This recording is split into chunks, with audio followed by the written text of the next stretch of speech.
Saludos a todos los hermanos y amigos que nos siguen por las redes sociales. Es para nosotros un placer poder transmitir la palabra del Señor y llegar a estos corazones que están deseosos de esta bendita palabra del Señor.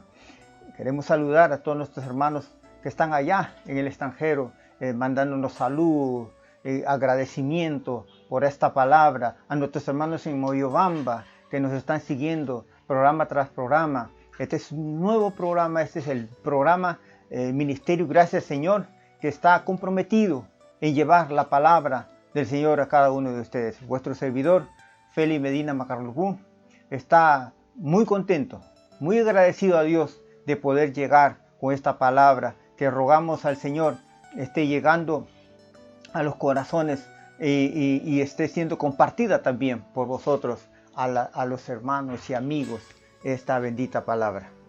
Esta palabra hoy se trata acerca de los porqués del sufrimiento del creyente. Hoy vamos a ver 4 porqués.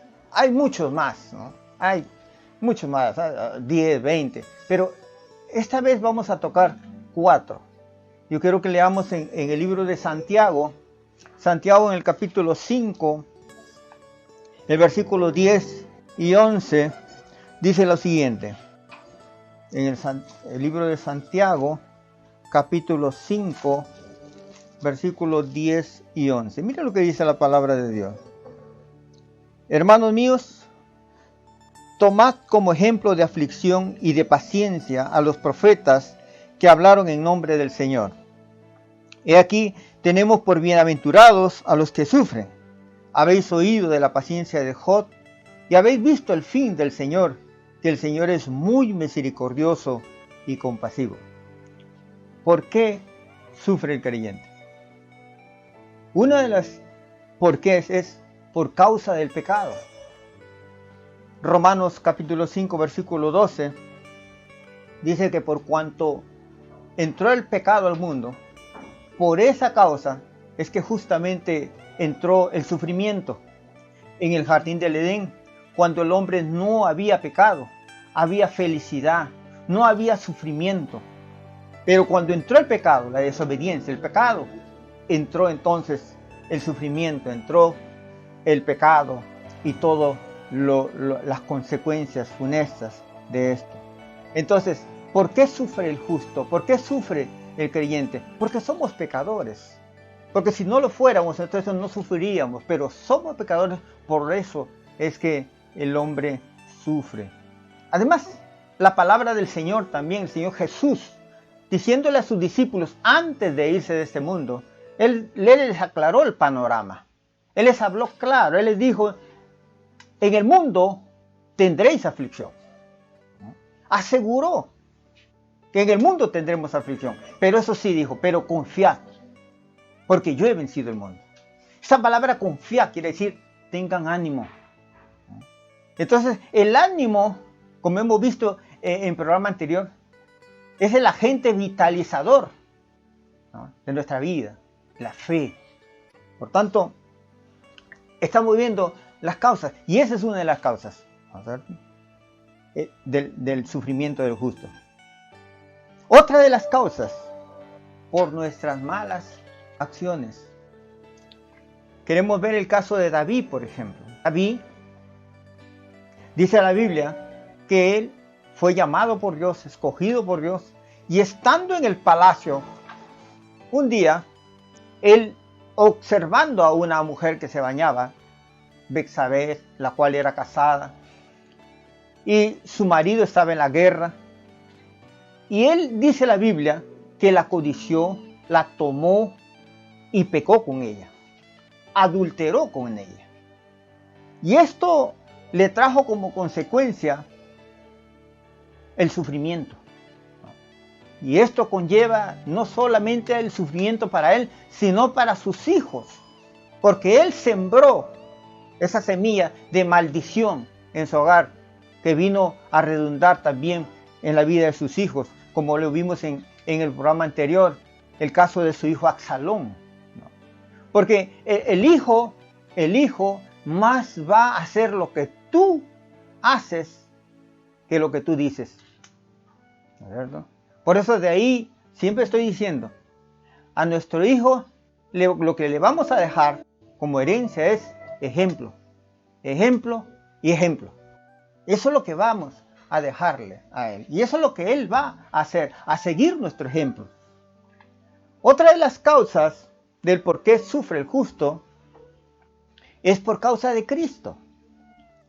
Juan, en el Evangelio según San Juan, miramos ahí, dice lo siguiente, el Evangelio según San Juan, capítulo 15, versículo 18, miren lo que dice las Escrituras. San Juan, capítulo 15, versículo 18, dice así. Ya no os llamaré siervos, porque el siervo no sabe lo que hace su Señor. Pero os he llamado amigos, porque todas las cosas que oí de mi Padre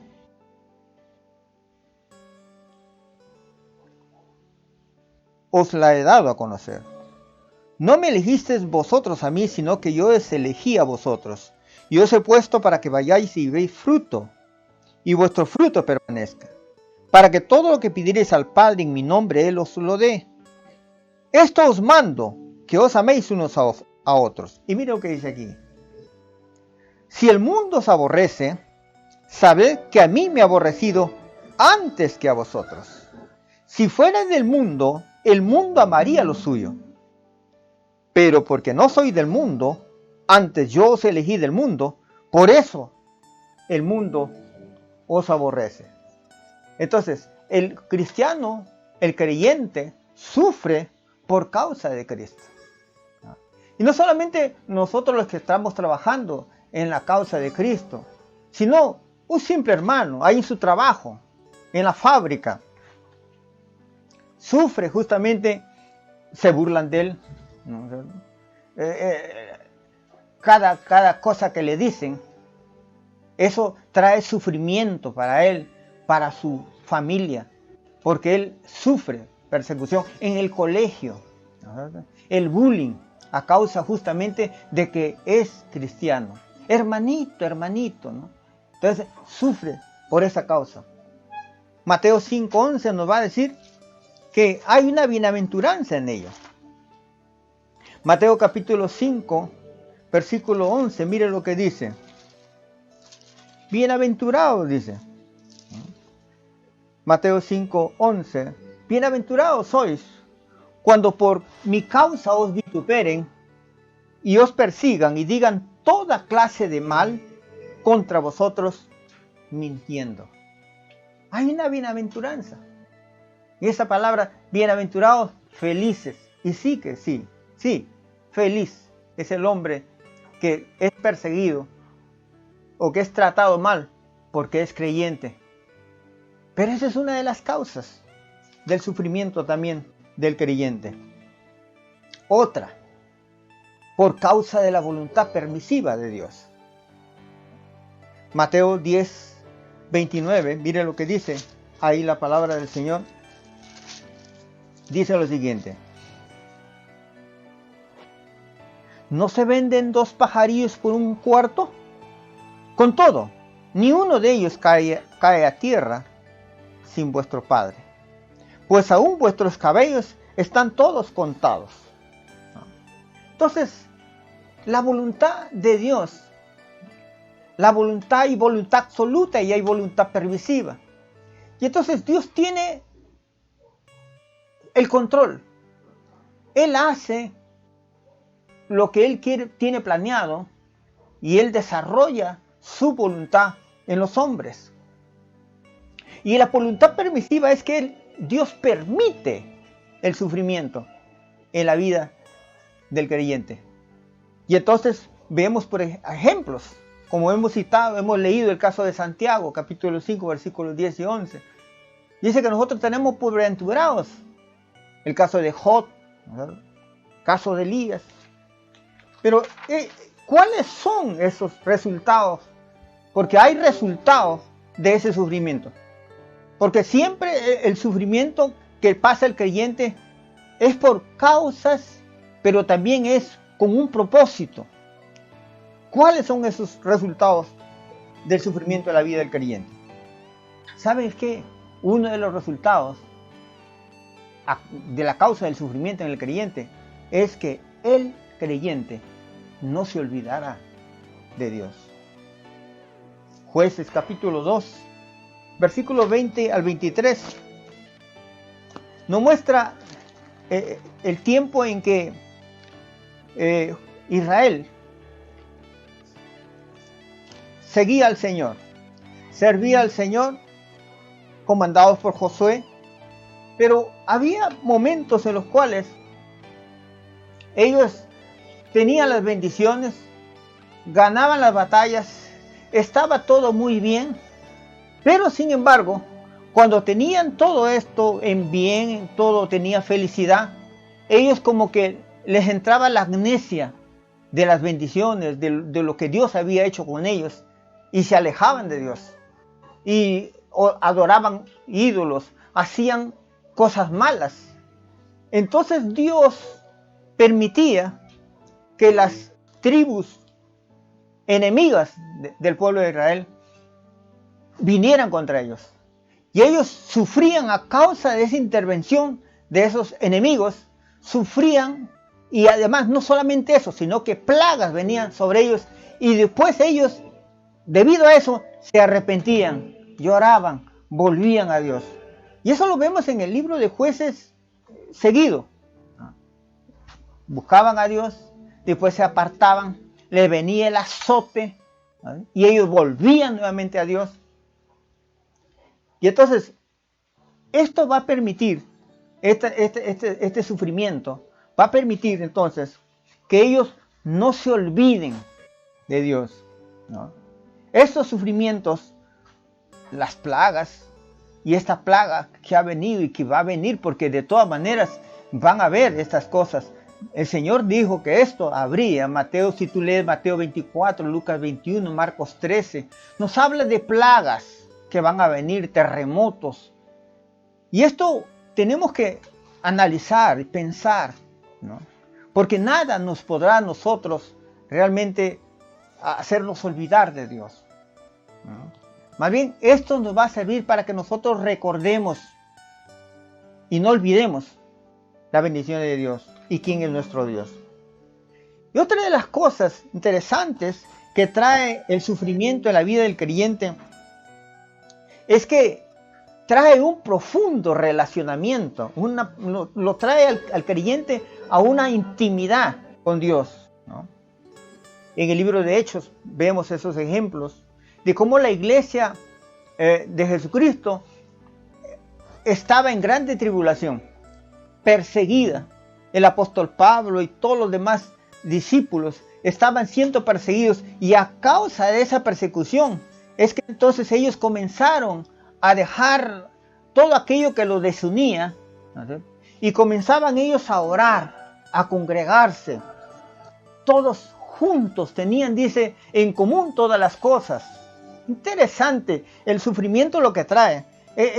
Trae eso que hace que el creyente ore profundamente, que busque realmente orar, ¿no es cierto? Que también lo trae a que lea la Biblia, mucho más de lo que la lee cuando no está pasando por un sufrimiento.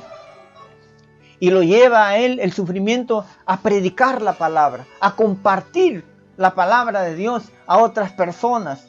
Y, sobre todo, trae un hambre y sed de venir a la casa de Dios. Y decir justamente con el salmista: yo me alegré con los que me decían, a la casa del Señor iremos. Va a tener esa alegría constante, va a tener esa expectativa, ¿no?, de ir a la iglesia para encontrarse con Dios. Va a tener. ¿Cuándo? Cuando pasa por un sufrimiento. Va a tener hambre, va a tener sed, ¿no es cierto?, de la palabra de Dios. Le va a pasar lo que le pasó a ese rey en 2 de Crónicas, capítulo 33, versículo 12. El caso del rey Manasés, un rey muy bendecido, pero que se apartó de Dios. Y él hacía las oraciones, pero unas oraciones así, no serias, no verdaderas, ¿no? Pero cuando vinieron los enemigos, lo hicieron prisionero y él comenzó a pasar un sufrimiento terrible. Y estando en esa prisión, en ese sufrimiento, es que dice la Biblia, en ese caso de Segunda de Crónicas, capítulo 33, versículo 12, dice que él ahí, en esa parte de la escritura dice, y entonces Manasés oró de veras. O sea, hizo una oración sincera. Realmente buscó de todo su corazón. Y cuando Dios dice, cuando tú me busques de todo vuestro corazón, entonces iré. Entonces el sufrimiento va a traer un profundo relacionamiento con Dios, ¿no? Otra de las cosas que trae el sufrimiento es que para que el creyente pueda aprender a confiar plenamente en Dios. Es el caso del apóstol Pablo en 2 de Corintios, capítulo 1, el 8 al 9. Él dice, lo que me aconteció, dice, en Asia, el sufrimiento que pasé, dice, 2 de Corintios, vamos a leerlo. 2 de Corintios, capítulo 2. O sea, 2 de Corintios, capítulo 1, versículo 8 y 9. Vamos a leerlo. Porque hermanos, no queremos que ignoréis acerca de nuestra tribulación que nos sobrevino en Asia. Pues fuimos abrumados sobremanera, más allá de nuestras fuerzas, de tal modo que aún perdimos la esperanza de conservar la vida. Pero tuvimos en nosotros mismos sentencia de muerte para que no confiásemos en nosotros mismos, sino en Dios, que resucita a los muertos. Fíjese, ¿quién lo dice esto? Pablo, el gran apóstol Pablo. Para no confiar en nosotros mismos, dice el apóstol Pablo. Y eso es justamente, el sufrimiento trae al creyente, trae al hombre de Dios a que él entonces deje de confiar en el dinero, en la posición, en las influencias, en él mismo, y vuelque toda su confianza en el único merece nuestra total y rendida confianza. El único, como dice el apóstol Pablo, el único que puede resucitar a los muertos. Entonces, otra de las causas, queridos, que trae el sufrimiento es que el creyente va a crecer espiritualmente y tendrá un real conocimiento. Y digo y vuelvo y repito, un real conocimiento. Eso es lo que dijo el salmista después de haber pasado por todo lo que le sucedió a David, el sufrimiento que le trajo el pecar contra el Señor Dios Todopoderoso. Y en ese Salmo 119, él mira lo que va a decir. Salmo 119, en el versículo 71. Mire lo que dice el salmista David. Bueno me es haber sido humillado para que aprenda tus estatutos. Oiga, dice él, bueno me es haber sido humillado. Entonces ahí podemos notar cómo es que él valora, ¿no es cierto?, la disciplina por la cual pasó, que a él le trajo un real conocimiento. Y eso es lo que trae justamente el sufrimiento en la vida del creyente. Va a valorar, va a crecer, va a tener un real conocimiento. Otro de las cosas que trae el sufrimiento en la vida del creyente es que misterios de Dios le van a ser revelados cuando éste está pasando por un sufrimiento. Oiga, la Biblia está llena de ejemplos, de personajes que nos muestran esta realidad. Las cartas de Efesios, por ejemplo, de Filipenses, ¿de dónde fueron escritas? Fueron escritas desde la prisión.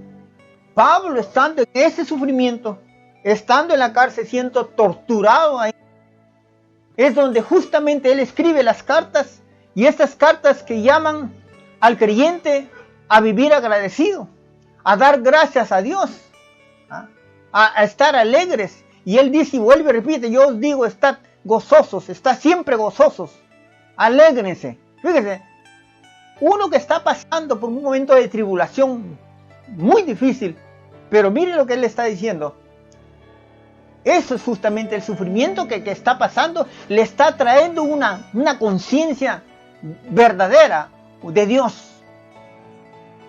Y eso es lo que expresa en esas cartas que nos animan a todos los que las leemos. ¿A quién más que pasó por el sufrimiento? Fue el apóstol Juan. El apóstol Juan, estando en un grande sufrimiento, ¿no es cierto?, en la isla de Patmos.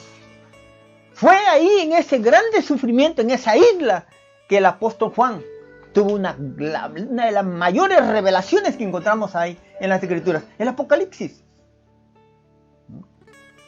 Entonces, el sufrimiento trae realmente revelación a la vida, a nuestra vida, a la vida del creyente. Es por ello que el apóstol Pablo decía: den gracias a Dios en todo. Por eso nuestro ministerio está en eso. Gracias, Señor. Démosle gracias a Dios en todo.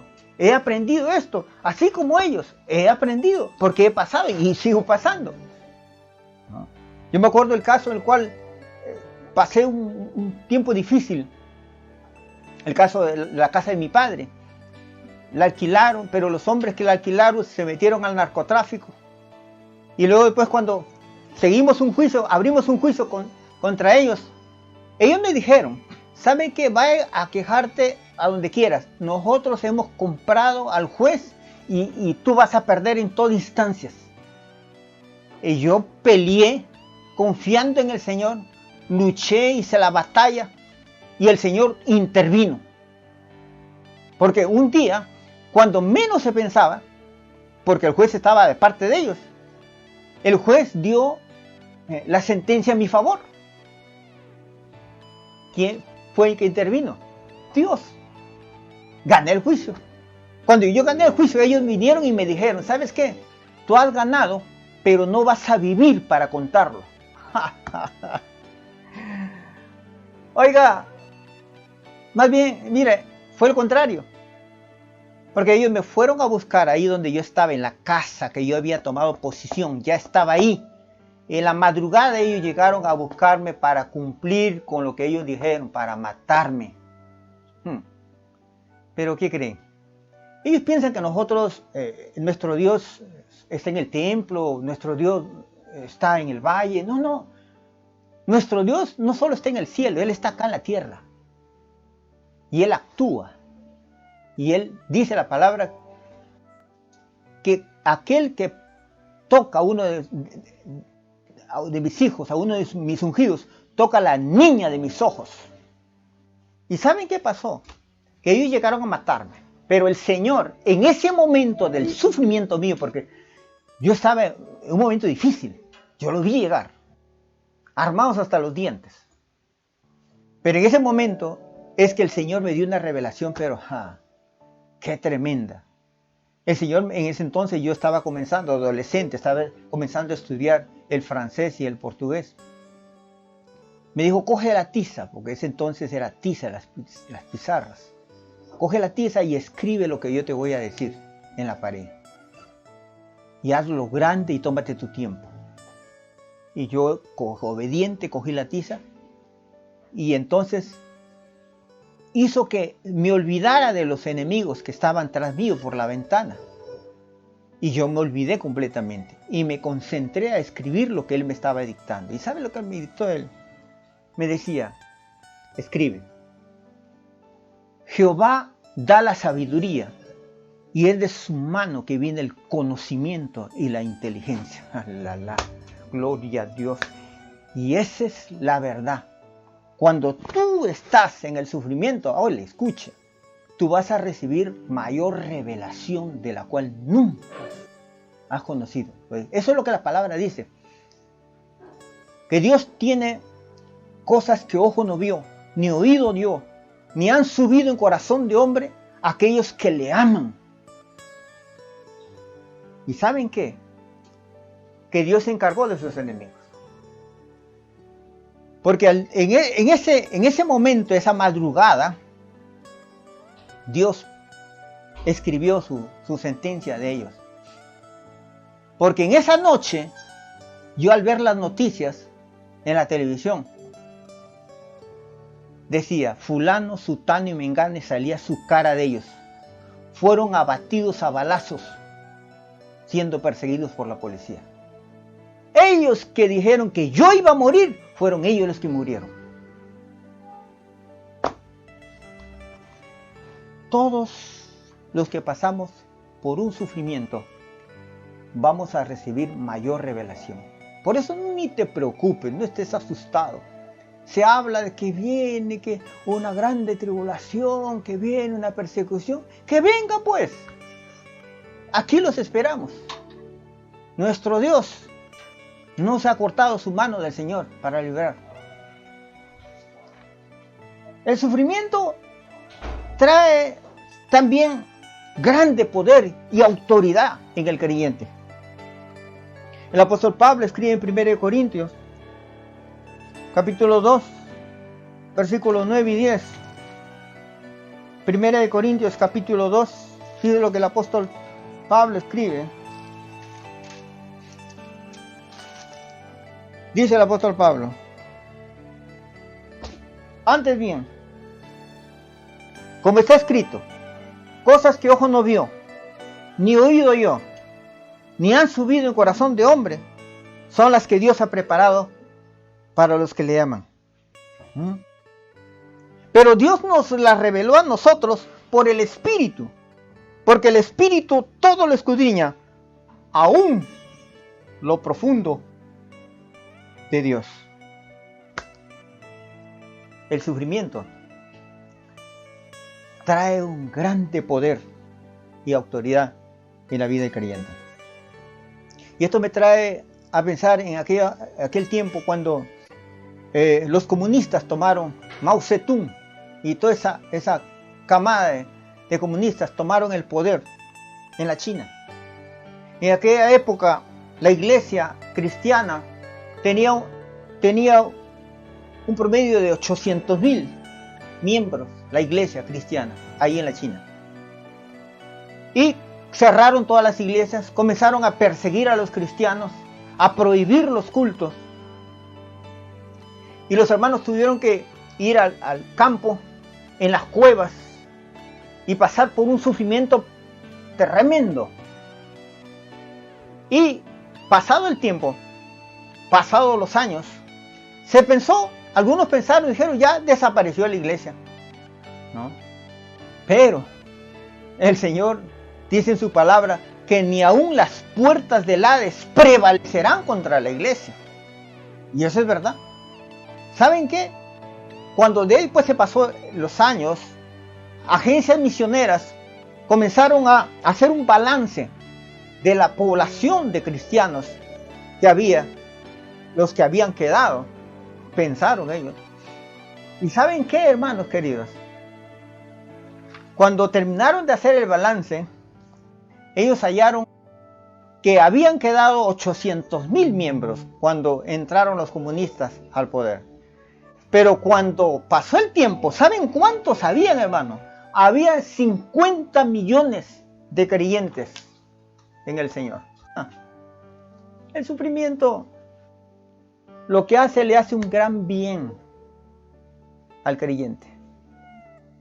Porque el creyente, a partir de ahí, de ese sufrimiento, entonces va a tener una grande fortaleza, una grande revelación, ¿no? Y va a tener un gran crecimiento. Así que, óigalo las huestes y el mismo infierno, ¿no? Lo que van a hacer no les va a resultar de victoria. Porque la palabra dice, y escrito está, que nosotros somos más que vencedores por aquel que nos amó. La iglesia va a vencer. Oiga, Dios está con nosotros. Y la Biblia dice, y si Dios está con nosotros, ¿quién contra nosotros? Nadie podrá. Nadie podrá contra la iglesia de Jesucristo.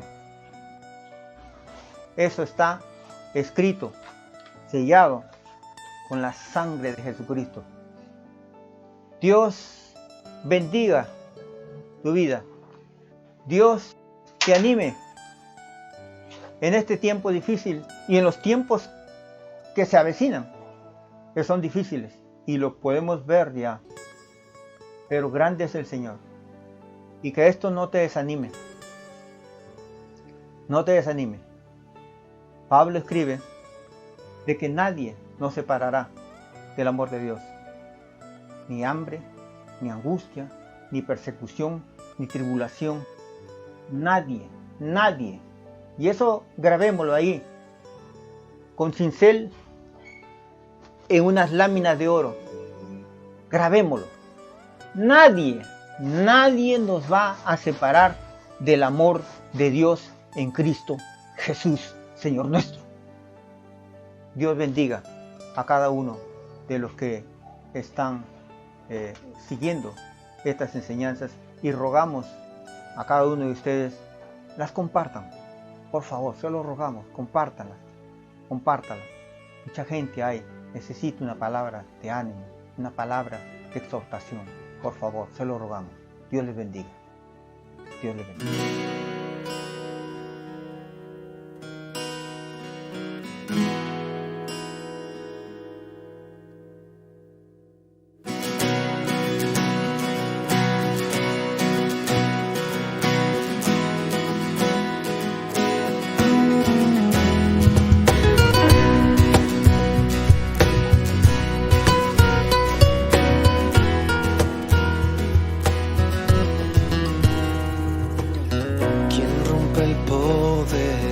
Del pecado, su amor es fuerte y poderoso, el Rey de gloria, el Rey de majestad.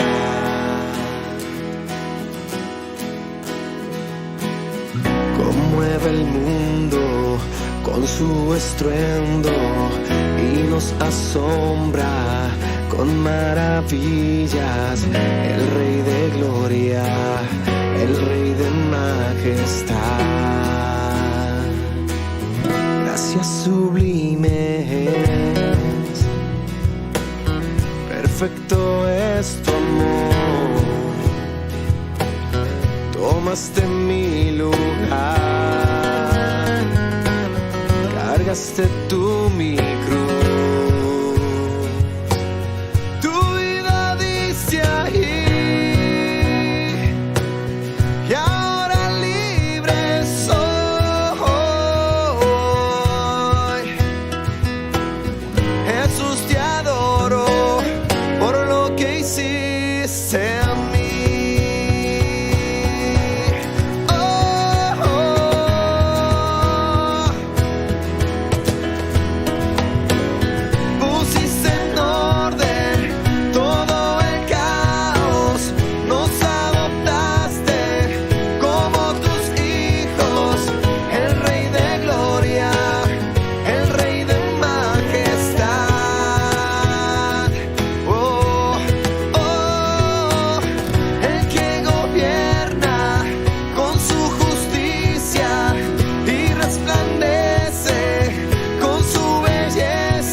es el Cordero de Dios. Digno es el Rey que la muerte venció. Digno es el Cordero de Dios. Digno es el Rey que la muerte venció. Digno es el Cordero de Dios. Digno es el Rey que la muerte venció. Digno es el Cordero de Dios. Digno, digno. Gracias sublimes.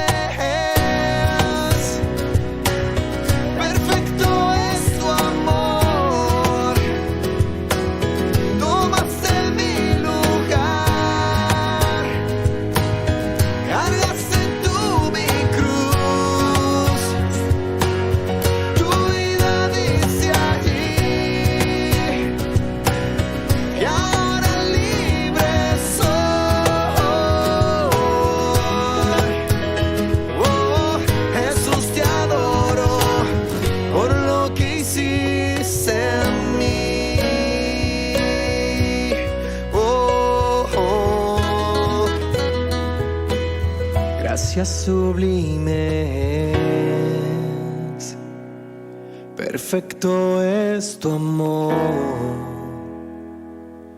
Tomaste mi lugar.